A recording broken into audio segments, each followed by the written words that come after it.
कि वो जो जय कृष्ण मूर्ति हैं, तो जब वे ये कहते हैं कि कोई गॉड नहीं है, तो फिर उनको बतलाना पड़ेगा ना कि वो किसी को गॉड कह रहे हैं जो नहीं है, जिसका अस्तित्व नहीं है। तो उनका ये आदि उनका कहने का मतलब है कि वेद में जो बताया गया है गॉड, या उपनिषद में या गीता में जो, तो वो नहीं है, तो मैं कहूँगा जय कृष्ण मूर्ति ही गलत है। हाँ, और आदि उनका मतलब है कि जो ईसाइयों वाला गॉड है या मुसलमानों वाला, तो वो नहीं है, तब तो ठीक है। मेरा स्पष्ट कहना है कि वो नहीं है, लेकिन यह तो है। तो गॉड का तो कंसेप्ट उसका उनका स्काला है। उनका आत्मा का भी कॉन्सेप्ट अलग अलग है, बहुत लोग कंफ्यूज हो जाते हैं। जैसे सोल है, अंग्रेजी में सोल शब्द है ना। सोल मतलब आत्मा, और यहाँ भी आत्मा शब्द है, लेकिन सोल और यहाँ का आत्मा एक ही नहीं है, ये बिल्कुल अलग है। हाँ, यहाँ पर आत्मा के बहुत सारे वो स्तर बताए गए हैं। तो जो सूक्ष्म आत्मा है वह सोल के बराबर है, इक्विवेलेंट है। यानी उसका अगर हमको अनुवाद करना हो सूक्ष्म आत्मा को, तो सोल कह सकते हैं, या सोल को अगर हमको अनुवादित करना है तो सूक्ष्म आत्मा कह सकते हैं। सूक्ष्म शरीर वाला है। हाँ हाँ, और बाकी जो शाश्वत आत्मा है, लेकिन वो उसका कोई कंसेप्ट नहीं है बाइबल में, क्योंकि बाइबल में अगर तुम पढ़ते हो सोल के विषय में, तो उसमें तो ऐसा नहीं है कि वो अविभाज्य तत्व है, हाँ, असंयोज्य तत्व है, और निराकार है, ऐसा तो उसमें कहीं नहीं है। हम्म, तो जबकि यहाँ पर है ये सब। तो यहाँ जो बेसिकली सूक्ष्म वो आत्मा, शरीर की लेवल पे वो आत्मा की बात करते हैं। हाँ, मतलब कि जो इस शरीर से सूक्ष्म शरीर जो है, जो कि मतलब मरने के बाद जो ट्रांसफर होता है। लेकिन जो मुक्त अवस्था की आत्मा हाँ, है, जो जो मुक्त आत्मा है, वो उसकी बात नहीं है। जो दिव्य आत्मा है वो मुक्त आत्मा है। हाँ, तो मुक्त आत्मा है वो अलग है, महान आत्मा अलग है, विराट आत्मा अलग है, हाँ, सब देह आत्मा अलग है, भूतात्मा अलग है। तो आत्मा तो कई तरह का है ना, तो उसमें किस आत्मा के विषय में बात किया गया। हाँ, नहीं, आत्मा को हम अलग अलग संदर्भ में करके वो करते हैं ना। तो जिस आत्मा की बात जब भगवान कृष्ण ने गीता में कही है, तो वहाँ पर जो है देह आत्मा की भी बात हुई है, और दिव्य आत्मा की भी, मुक्त आत्मा की भी बात हुई है। तो वह जो सूक्ष्म आत्मा की बात है, जो कि सोल है इसका अंग्रेजी में, वह यह है। उसी तरह से ये जो गॉड की बात करते हैं, जो जय कृष्ण मूर्ति की बात कर रहे हो, तो ये जो गॉड उस तरह की गॉड की बात करते हैं जो कहीं बैठा है और सब हाँ, निर्देशित कर रहा तो है। तो उसको अगर बात करते हैं कि वो इस तरह का है, तो उसको अगर हम उस संदर्भ में देखें तो उसको देवता के अर्थ में कुछ कहा जा सकता है।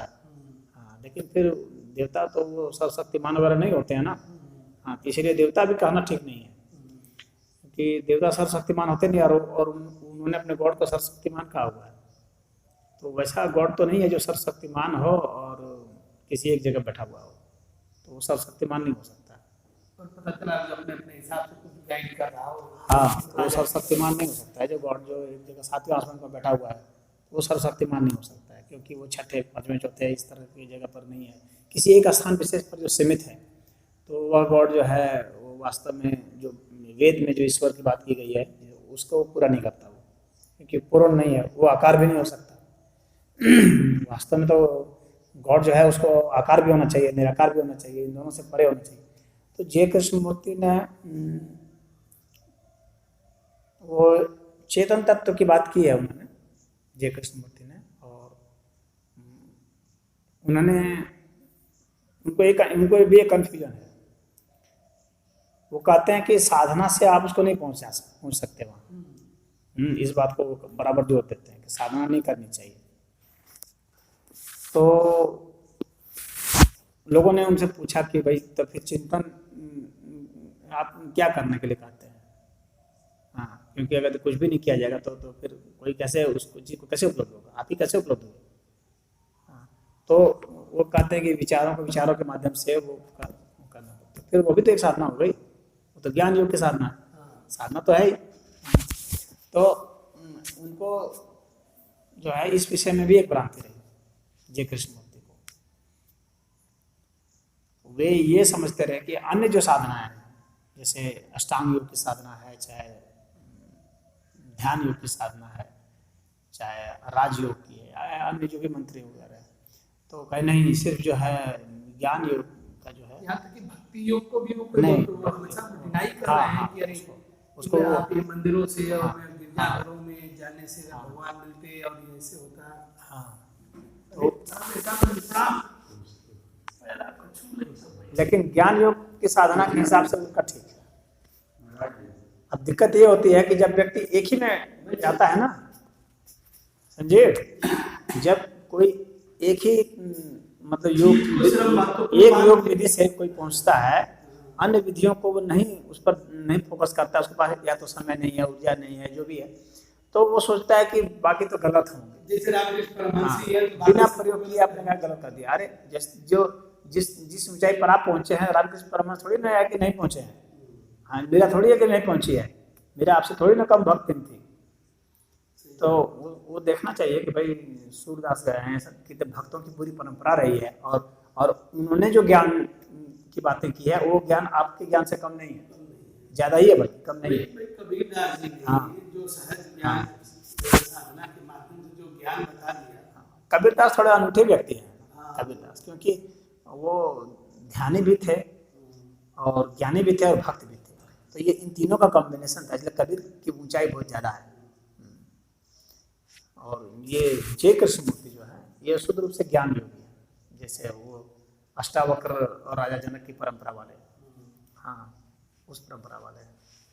लेकिन अष्टावक्र और राजा जनक पकड़ता उसको सिर्फ वही मार्ग लगता है कि यही मार्ग सही है। हाँ, मतलब ये मार्ग सही है, ये तो लगना चाहिए उसको, ये बात तो सही है। यही सही है। हाँ, लेकिन जब सिर्फ उसमें लगा देते हैं ना, सिर्फ यही सही है, अन्य गलत है, तो ये दिक्कत है। जब मुक्त अवस्था तक पहुंच जाएगा तो उसके बाद फिर कैसे उसको संदेह रह जाएगा। गीता में कृष्ण भगवान कहते हैं कि चैप्टर में भक्ति योग ज्ञान योग किसी मार्ग से जाओ तो मार्ग तो समझ में आएगा कि सब एक ही है। हाँ, एक ही है। इतने सिद्ध हो गया उन्हीं को नहीं पता। हाँ, इसका पीछे कारण यह है ना कि मुक्ति की भी 4 अवस्थाएं बताई गई। मुक्त तो है, लेकिन मुक्ति की भी 4 अवस्थाएं हैं। तो उसमें जो है सबसे जो अच्छा है, श्रेष्ठ अवस्था जो है वो भक्त की ही होती है। वो भगवान में ही अपने को विलीन कर। हाँ, तो वह अवस्था सबसे अच्छी मानी जाती है। उसमें अहंकार एकदम नहीं रहता। हाँ, तो और बाकी में बीज की तरह खुदे हुए बीज की तरह रहता है। तो भक्ति योग के माध्यम से जो पहुंचता है वो उसकी सबसे ऊंची अवस्था होती है, उसको सायुज्य समाधि कहते हैं। तो सायुज्य मुक्ति में सायुज्य अवस्था करते हैं। बाकी जो है कोई सारूप्य है, कोई सामिप्य है, इस तरह से। तो सारूप्य में तो बस उसके रूप जैसा हो जाता है, सामिप्य में उसके करीब हो गया, सालोक्य हो गया कि बस उनके यहाँ पर उसके स्थान पर उसको वो हुआ पहुँच हुई। जैसे इस घर में मैं रह रहा हूँ, इस घर में दाखिला हो गया तो ये सालोक्य हो गया, इस लोक में तो आप आ गए। हाँ, वैकुंठ लोक में तो आप आ गए। हाँ, लेकिन आप अभी वैकुंठ लोक में आए तो आप भी मुक्त हैं, लेकिन आप इस लोक में हैं तो आपकी अवस्था भी नीचे है। आपको लोक का बोध है। हाँ, क्योंकि आपको अभी अपनापन है उस तरह से, मैं बचा तभी तो। हाँ, तो उस तरह से। और उसके बाद जो है सामिप्य होता है, उससे करीब होना। तो इसी में होकर के कोई अगर दूर है या कोई एकदम नज़दीक है तो जो सामिप्य होता है वो और अच्छा बनता है। सारूप का मतलब उनके जैसा रूप वाला हो गया। हाँ, ठीक उनका ही जैसा रूप उनको भी मिलता है। और सायुज्य में तो बस वही हो जाता है। तो फिर तो गीता वाला संदेह वाली बात हो गई, तब कौन सा मार्ग सही है? क्या मार्ग तो सब सही है। होता क्या है ना, देखो जब श्रेष्ठता बता दी ना, श्रेष्ठता इसलिए बताई ना क्योंकि वो भक्ति में बदल जानी चाहिए। यदि आप ज्ञान मार्ग से भी गए हैं तो वो भक्ति में बदल जानी चाहिए, तब तो सब हो गया सही। अगर नहीं बदला, उसी पर उसकी अकड़ कुछ रह गई, इसीलिए जितने ज्ञानी हैं उनमें कुछ अहंकार रह जाता है, तो इस वजह से उनकी अवस्था थोड़ी सी नीचे हो जाती है। हालांकि मुक्त वे भी होते हैं, परम अवस्था नहीं होती। परम तो सिर्फ भक्त की ही होती है। जैसे पूजा पाठ तो हम लोग आपको भी करते हुए देखते हैं, जैसे कि वो रामकृष्ण परमहंस का सुनते थे, वैसे तो आपको भी पूजा करते थे। ऐसा है कि भक्ति का अर्थ वैसा भी नहीं है जैसा तुम समझते हो कि उसके लिए जो है किसी मतलब मूर्ति का ही होना जरूरी है और उसी के और वो अनुष्ठानिक रूप से किया जाए, ऐसा कुछ नहीं होता है। या अनुष्ठानिक वे तो कर्मकांडी लोग करते हैं ना अनुष्ठानिक रूप से, वो अनुष्ठानिक रूप से करना कोई जरूरी नहीं है। लेकिन तो उसका मैं प्रतिपादन तो करता है और कहीं मौका मिलता है तो वहाँ उसको करता भी हो। और ऐसे उसको वो जो पिंड है, हाँ, तो उसको तो आप मन में धारण करके ही करते हैं ना, वो श्रेष्ठ होती है ना आराधना। आपको बाह्य पिंड की जरूरत पड़ती है तो वो भी शुरुआती जरूरत पड़ती है कि कोई बाह्य पिंड हो, कोई बाह्य। जैसे मुझे अपराध बोध ये होता है कि मैं सर्व अनंत ईश्वर की बात आप करते हैं, तो वही भक्ति है, वही भक्ति है असली तो ना। उसको महसूस करना, उसको सम्मान देना भक्ति में आएगा। हाँ बिल्कुल है। लेकिन हम कोई रूप तो नहीं, तो रूप ये रूप नहीं है, आप गए तो है इसी रूप से ना। तो जैसे कि हम अस्तित्व की अनंत में जाएंगे, अनंत में जब जाएंगे तो अनंत में तो रूप और अरूप सब आ जाएंगे ना, एक साथ ही आ जाएंगे। अनंत के तहत रूप भी आएंगे, तो रूप भी आएंगे, अरूप भी आएंगे, रूप और अरूप से बड़े भी आएंगे। रूप का निषेध नहीं कर रहे हैं, हाँ। लेकिन ज्यादातर लोग जिसे रूप को लेकर के नाम दोहराना ही करना, अब हमें लगता है मैं इसके प्रति धन्यवाद भाव में हूँ। ऐसा है कि हर एक व्यक्ति का अपना अपना स्टेज होता है, इसमें विकास की अवस्था अलग अलग है, आध्यात्मिक विकास की अवस्थाएं अलग अलग है। अभी जो कोई नया नया व्यक्ति होता है तो वो अपना कर रहा होता है, कोई माला जप रहा होता है, कोई धूप दीप अगरबत्ती ये सब दिखला रहा होता है, तो वो ठीक है, वो भी कर रहा है, और धीरे धीरे और आगे स्टेज पे जाएगा। एक बात का फील होता है जिसको कहने के अंदर अपने को लगता है कि जैसे हर समय कृतज्ञता भाव जैसे नहीं बनता, जैसे कर्म में रहते हैं तो कर्म ही लेकिन आप कहते हैं कर्म को ईश्वर मत समझ के करो, बिल्कुल तो उस समय वही भक्ति है, वही भक्ति है। तो उस समय वो ईश्वर भाव नहीं आता है, खाली कर्म भाव ही आता है। कर्म भाव आ जाना ईश्वर भाव है, क्यों समझते हो ईश्वर भाव नहीं हो? ये बात फील तो होगी नहीं, ये फील इसलिए नहीं होते कि तुम मानते हो कर्म अलग है, ऐसा इसलिए मान रहे हो कि कर्म अलग है, इस वजह से तुमको फील नहीं होती। लगता है कि हर समय ये ईश्वर बोध रहे तो कितना वो ईश्वर बोध है, कर्म बोध जो है वो ईश्वर बोध है। तुम अगर नहीं मानोगे कि कर्म ईश्वर है तो इसका मतलब है कि तुम फिर ईश्वर को इनकार ही कर रहे हो, ईश्वर को फिर नहीं मान रहे हो। हाँ, तो कर्म ईश्वरी है, हर समय यही भाव रहता है ना कि सब ईश्वरी है, तो फिर हर समय रहेगा ही, क्यों नहीं रहेगा? जब हम जानेंगे कि क्योंकि व्यक्ति हर समय कर्म करता रहता है, तो वो कर्म करता रहेगा तो हर समय उसको ईश्वर बोध रहेगा कि जो भी कर्म हो रहे हैं, मैं बोल रहा हूँ, चाहे सोच रहा हूँ, चाहे चल रहा हूँ, बैठ रहा हूँ, नहा रहा हूँ, खा रहा हूँ, जो भी है तो सब ईश्वरी खा रहे हैं, ईश्वरी नहा रहे हैं, ईश्वरी चल रहे हैं। हाँ, सिर्फ तू ही तू है, भक्ति में तू का महत्व है। तो जो भी ईश्वर जो शिव की आराधना करते हैं वो हर समय इसीलिए ऐसा सोचते हैं कि ये ईश्वर शिव ही है, जो कृष्ण करते हैं वो कृष्ण ही है, ऐसा। तो बोध तो हर समय अपने आप ही आता है। बोध होने का मतलब यह नहीं होता है कि मैं उसको एक संबोधित करूं, ऐसा नहीं होता है। बोध एक अलग चीज़ है, संबोधन एक अलग चीज़ है, इस बात का ध्यान रखना। बहुत लोगों को इसका भी कन्फ्यूजन हो जाता है, तो वे बोध को संबोधन समझने लगते हैं कि मैं बोलूं तो हम बोलने का मतलब नहीं होता है। अनुभव, हाँ, मतलब उसका फीलिंग से होता है, उसके भाव से होता है। हमारे में वो भाव होना चाहिए। वो तो और अच्छी हाँ, बात है। बोलना नहीं है। प्रेम में कभी बोलना नहीं होता है। यदि कोई बोलता है तो इसका मतलब है कि प्रेम नहीं है। अभी स्तर उसका अभी नीचा स्तर है, अभी उसमें विकास की ओर तो है, परंतु वो है नहीं वो अवस्था। किसी के भी प्रति अगर हम प्रेम व्यक्त कर रहे हैं, इसका मतलब प्रेम पूर्णता में नहीं, वो तो भाव होना चाहिए ना। भाव होने से अपने आप शरीर से व्यक्त होता है, कर्म से व्यक्त होता है, विचार से, अपने आप सब कुछ व्यक्त होता है। और पूरे ईश्वरी भाषा तो मौन ही है, खामोशी जो है वही ईश्वर की भाषा है, क्योंकि सारी भाषाएं उसमें लीन हो जाती है। बाकी भाषाओं में तो विभेद होता है ना।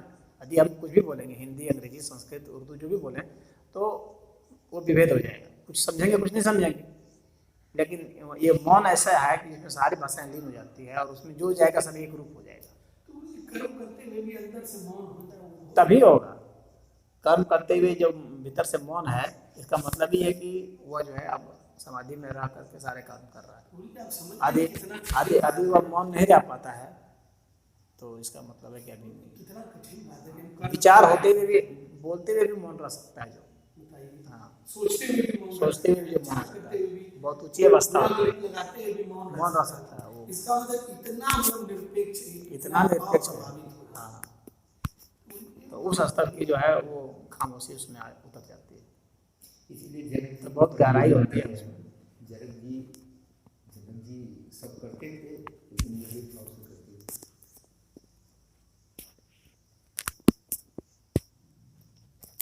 अब उस मौन को ही बुद्ध हो सकता है सुनने बोले हो।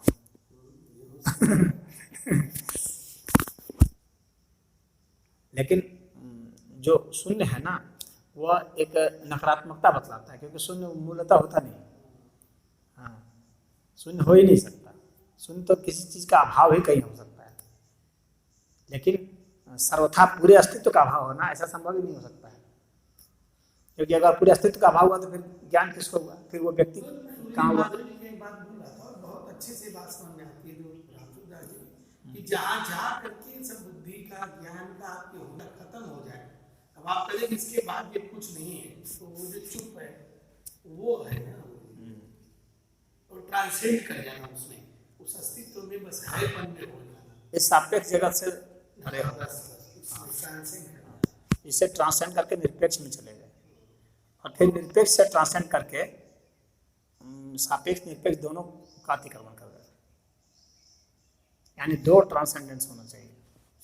हाँ, एक तो सापेक्ष से निरपेक्ष में गए। बहुत लोग काली इतना से इतना में जाते हैं तो वे समाधि में चले जाते हैं। वो समाधि, इसलिए जनक का कल कभी सुनोगे, अगर पढ़े अष्टावक्र गीता पढ़े तो कहते हैं इसको राजा जनक को ने कहा उसको अष्टावक्र को कि गुरुजी मैं समाधि रहित स्थित हूँ। वो बात कर रहे हैं कि अब समाधि क्या, समाधि हाँ, समाधि रहित स्थित हूँ। तो वह अवस्था ऐसी अवस्था होती है कि जब हम साकार को ट्रांसेंड करके निराकार में गए, फिर निराकार को ट्रांसेंड करके उसका अतिक्रमण करके फिर जो है साकार निराकार से परे हो गए। और ये देख रहे हैं कि सब एक ही हैं। हाँ, साकार निराकार से परे हो जाना जरूरी है, क्योंकि साकार और निराकार दोनों एक दूसरे के सापेक्ष में ही है। साकार के सापेक्ष में तो निराकार है, यानी वह एक बड़ी सापेक्षता है, बात इतनी है। लेकिन इनसे परे हो जाना जो है, इनसे अतीत हो जाना, ये सबसे महत्वपूर्ण होता है।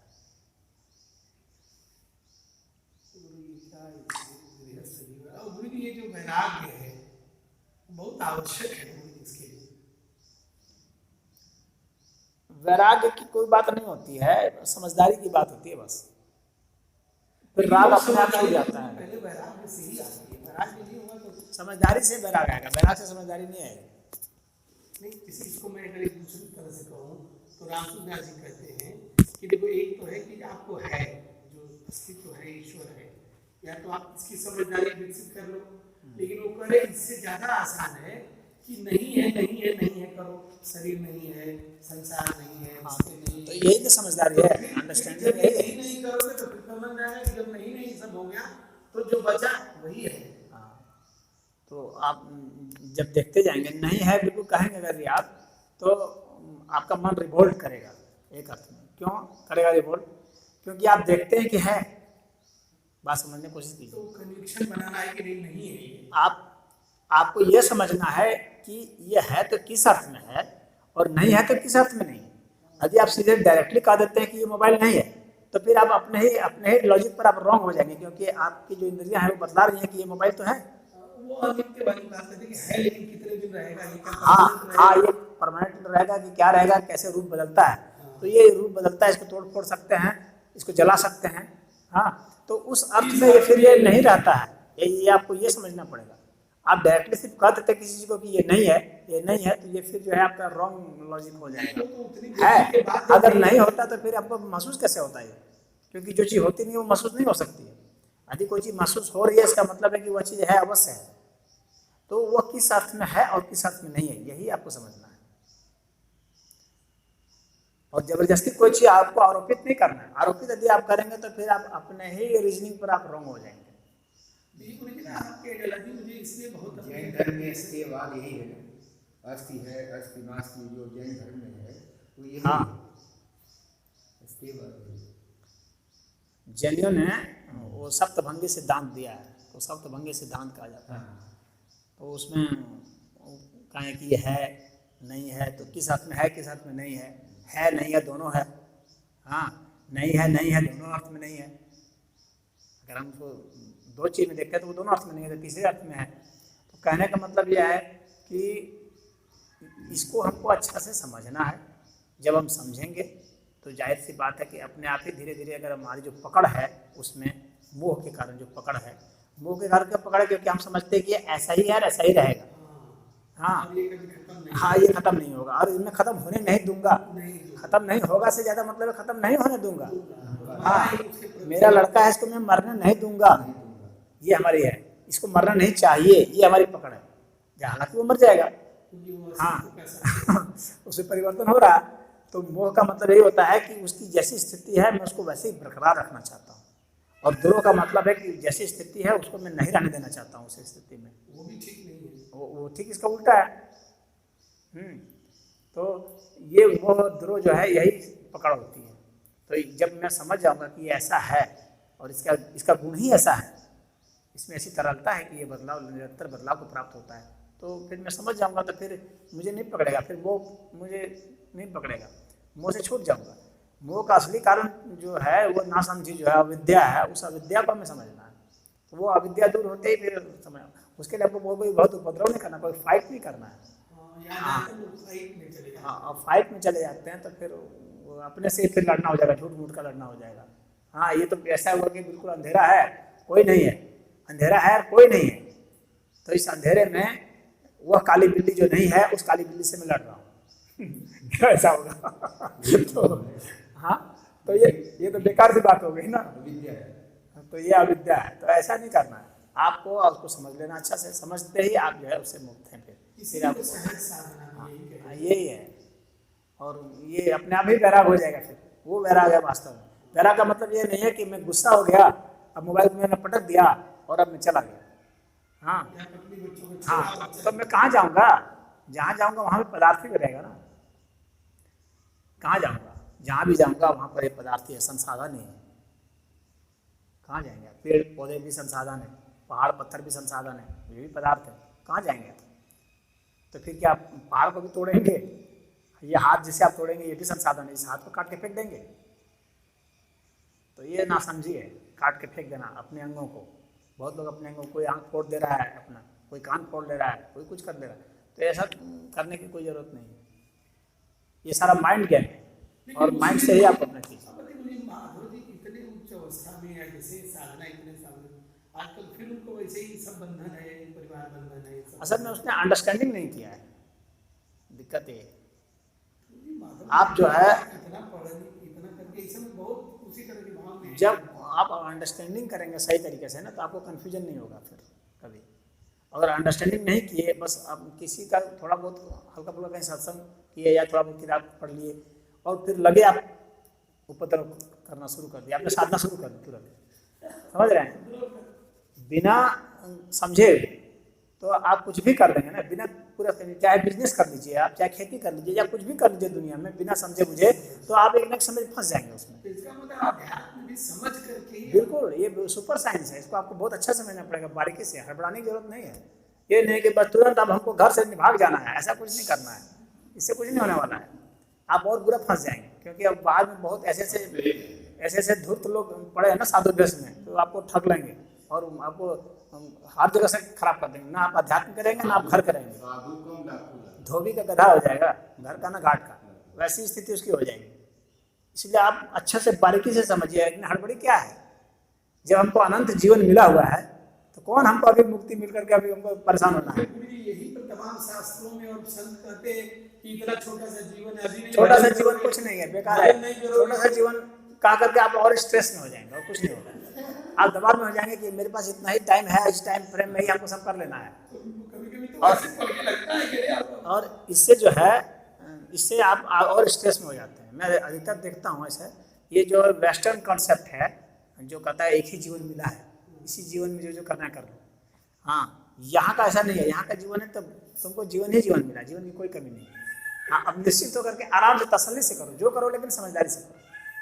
यहाँ पर ये है, जो करो समझदारी से करो, हड़बड़ाओ नहीं, कोई हड़बड़ाना नहीं है। एक भगवान ने कहा है गीता में कि एक बार एक कदम भी कोई योग में रखता है तो उसका वो कभी व्यर्थ नहीं जाता है, वो भ्रष्ट नहीं होता। तो असंख्य जन्मों तक ही तुम्हारे चलेगा, तो तुम इतना हड़बड़ाओ मत, रॉन्ग स्टेप मत उठाओ हड़बड़ा करके। तुम धीरे धीरे ही कदम उठाओ, लेकिन अच्छा से सहज करके समझ करके वो करो, वो ज़्यादा अच्छा है। लेकिन लोग जब इसमें भी प्रतियोगिता करने लगते हैं ना, अपने से भी और दूसरों से भी, अरे मुझे मुक्त हो जाना जल्दी से, फलाना मुक्त हो गया, मैं क्यों बैठा रहूँगा तो अब परेशान हो जाएगा वो। क्यों? क्योंकि उसकी प्रतियोगिता शुरू हो गई खुद से ही। मुक्त होने के बंधन से क्यों परेशान हो? बंधन को एंजॉय करो, बंधन से एंजॉय करना ही मुक्ति है, ये समझ लेना। बंधन से जो भागने की कोशिश करोगे बहुत बुरा फंस जाओगे। दुख जो है ना, दुख को एंजॉय कीजिए तो आप दुख से मुक्त हो जाएंगे। चैतन्य महाप्रभु बहुत अच्छी बात बोलते थे। चैतन्य महाप्रभु जो है दुख से मुक्ति का प्रयास को सही नहीं बतलाते थे। कहते थे आपके जीवन में आनंद आ जाएगा तो दुख अपने आप मुक्त हो जाएगा। और दुख है, दुख इसलिए तुम तो भजन कर नहीं रहे हो। भजन करो, चैतन्य महाप्रभु भजन करो, कहाँ दुख है? कहीं नहीं है, कहीं दुख नहीं है, आनंद ही आनंद है, भजन करो। तो बहुत छटपटा करके परेशान हो करके नहीं करना है। और जो भी व्यवस्था दी है भगवान ने तुमको जहाँ रखा है, तो इसीलिए रखा है ना कि वो भी एक साधना है। तुम जहाँ हो साधना में ही हो, ये जान लेना। बिना साधना के कोई कहीं है ही नहीं, क्योंकि अंतिम लक्ष्य तो सबका वहीं तक पहुँचना है। और भगवान ने इसको ऐसे इसी तरह से इसे किया ही है कि आप वहीं पहुँचेंगे। और आप जो भी कर रहे हैं, चाहे बदमाशी भी कर रहे हैं ना, गुंडागर्दी भी कर रहे हैं ना, तो अंत में आपको लिए वही साधना है, क्योंकि वो साधना आपकी बाकी ना है, तो आपको उसको करना है। हम में से हर एक को गुंडा बनना है, ऐसा कोई नहीं होगा जो गुंडा नहीं बनेगा, जान लेना। निश्चित बनेगा तभी उसका अनुभव होगा, वास्तविक अनुभव, या कभी वो रहा है। तो उसके जो संस्कार होते हैं वो दिमाग में रहते हैं, जो इच्छाएं होती हैं। हम लोग क्यों जन्मते हैं? अपनी इच्छा के कारण जन्मते हैं। हम लोग में इच्छा होती है कुछ करने की, कुछ पाने की, कुछ खोने की, तो उस वजह से हम लोग बार बार जन्मते हैं। तो यदि हमारे में इस तरह की इच्छा है, एक बड़ी अच्छी इंग्लिश पिक्चर मैंने देखी थी, मैं भूल गया उसका नाम, लेकिन बहुत अच्छी पिक्चर मुझे लगी। अब तक मैंने जितनी अच्छी पिक्चर देखी उनमें से एक वो भी है, संयोग से मैं नाम भूल गया उसका। उसमें जो कैरेक्टर होता है वो एक स्टूडेंट होता है, तो वो सोचता है कि मैं पढ़ लिख करके मतलब क्या करूँगा, तो तय कि नौकरी कहाँ मिलेगी नहीं मिलेगी ऐसे। तो ऐसा होता है कि उसकी जो मतलब वहाँ पर एक देवी प्रकट हो जाती है। हाँ, तो वो कहती है कि मेरे पास जो है एक ऐसी शक्ति है कि मैं तुम्हारी इच्छा पूरी कर दूँगी। हाँ, तो वो कहता है कि ठीक है, तो अब मेरी इच्छा है कि मैं ये बनना चाहता हूँ, बना दीजिए।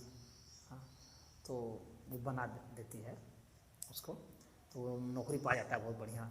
फिर उसमें होता है, फिर अब जब नौकरी पा जाएगा, जब तक नहीं पाया तब तक तो नौकरी में हुस्न ही हुस्न है। जब वो नौकरी में घुसे तो अब फिर वहाँ पर सब बेकार है।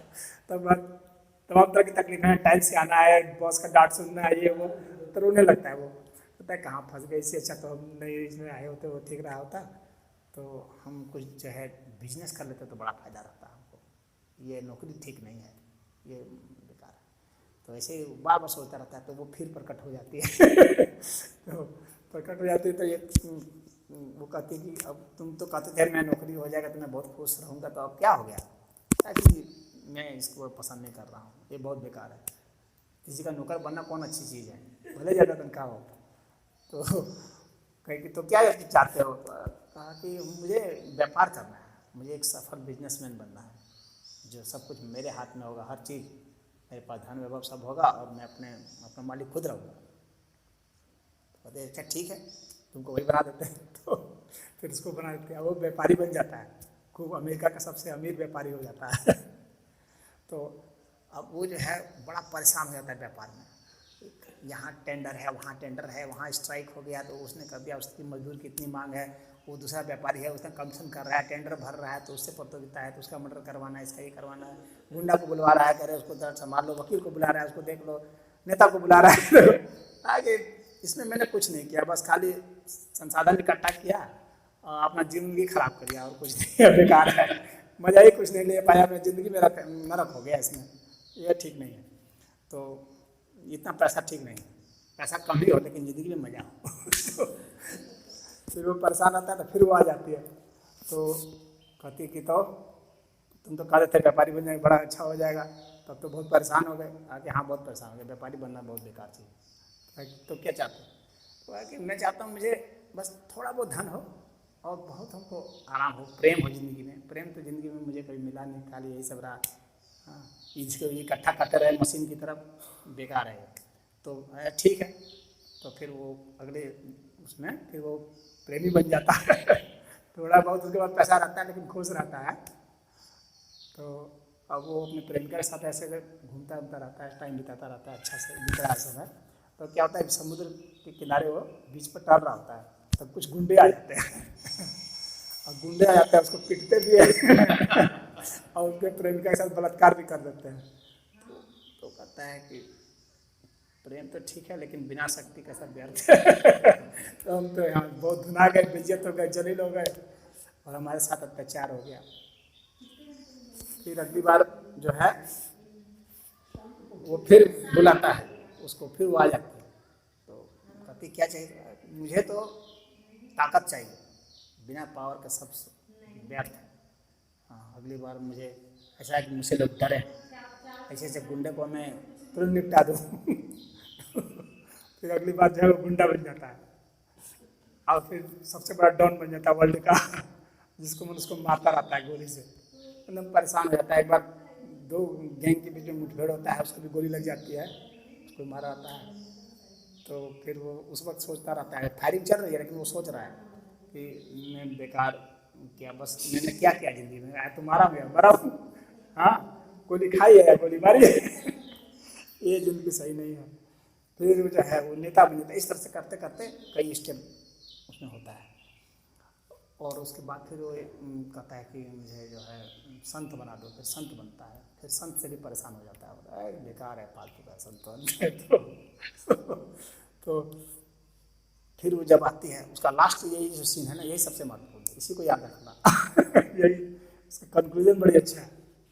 तो लास्ट में जब वो आती है तो क्या तुम तो तुमको ये बना दिए, तो अब तुमको क्या चाहिए। तो वो बोलता है कि अब मैं ये चाहता हूँ कि तुम मुझे फिर कभी दर्शन मत दो। हाँ, तुम मुझे फिर कभी दर्शन मत दो। फिर मूवी के लास्ट में क्वेश्चन मार्क आता है कि वो कौन थी। हाँ, वो आपकी इच्छा थी।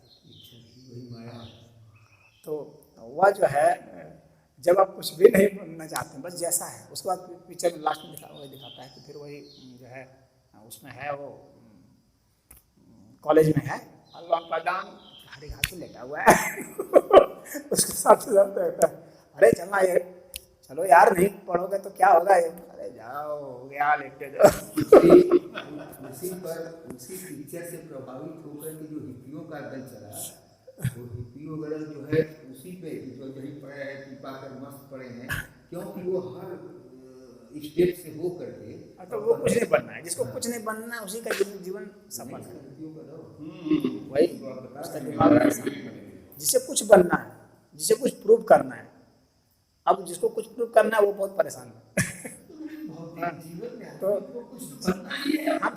हाँ तो जब बनना है जब तक तब तो वो बनते रहे, बनने के लिए तो पूरा है। इसीलिए कहा कि अनंत जन्म है, आप एक्सपीरियंस लेते रहे। वो जो औरत आई थी फिल्म में, वो औरत यही है, हर जन्म में आपको एक नया नया एक्सपीरियंस दे देगी। कभी आपको मिलिट्री का बना देगी, कभी शिक्षक बना देगी, कभी बनाते रहेगी, तो चलता रहेगा। जिस दिन आपको लगेगा कि अब मुझे कुछ नहीं बनना, बहुत बन गया, जिस वक्त दिमाग में ये बातें आ गई अब कुछ बनना नहीं, बहुत बन गया, तब जो है फिर जन्म मरण का चक्र जो है अपने आप टूटेगा, उसके पहले नहीं टूटेगा। और इसमें परेशान भी नहीं होना है, ये प्रतियोगिता नहीं करनी है, बहुत फास्ट नहीं, इसमें पुश नहीं करना है। पुश करने की कोशिश है ना, फिर पाने की ही कोशिश होती है, हवस होती है पाने की। हमें शांति पाने की, ज्ञान पाने की, मुक्ति पाने की, ये जितना भी पाना है ना, यही पाना ही तो माया है। जब उनको पाने का ही चक्कर नहीं रहेगा, कुछ भी नहीं पाना है। भगवान को भी जब नहीं पाना तभी भगवान मिलते हैं, और भगवान को भी पाने की जब वासना होगी तो घबरा जाएगा। तो फिर आप जो बोलते हैं कि साधना तो करने का आदमी कुछ तो करेगा साधना। हाँ, जिसको अभी करने के मन है, जो भी करने वाले अभी चैन चला हुआ है ना, क्योंकि करने के संस्कार से, मान लो कि तुम मोटरसाइकिल से चल रहे हो, ठीक ना, तुमने अपना इंजन सब बंद कर दिया, उसके बाद भी मोटरसाइकिल कुछ दिन रखी जाती है, रख देता है। ऐसा ही है जिंदगी में, ऐसा है जो कभी करने का जिसको प्रैक्टिस है ना, वो करने की ही स्पीड में है, इसीलिए वो साधना करता है। अंतर साधना की तो क्या हो सकता है, उस साधना कोई जो है वही साधना है। हाँ, जो अब तक करते हैं यही सब साधना है। और बेसिकली अध्यात्म देखना भी यही है, अध्यात्म में बस हो जाना होता है, बस आप जो हैं बस उतना, बस आप क्या है बस वही समझ लीजिए, बस हो गया, बस कुछ भी नहीं पाना, बस हो गया। इसी को बुद्ध कहते थे कि इच्छा जो है, इच्छा से मुक्त हो जाइए। तो इच्छा से जब आप मुक्त हो जाते हैं, हर तरह की इच्छा से, तो उस वक्त आप जो हैं बस वही आपकी वास्तविक स्थिति है, मूल स्थिति है।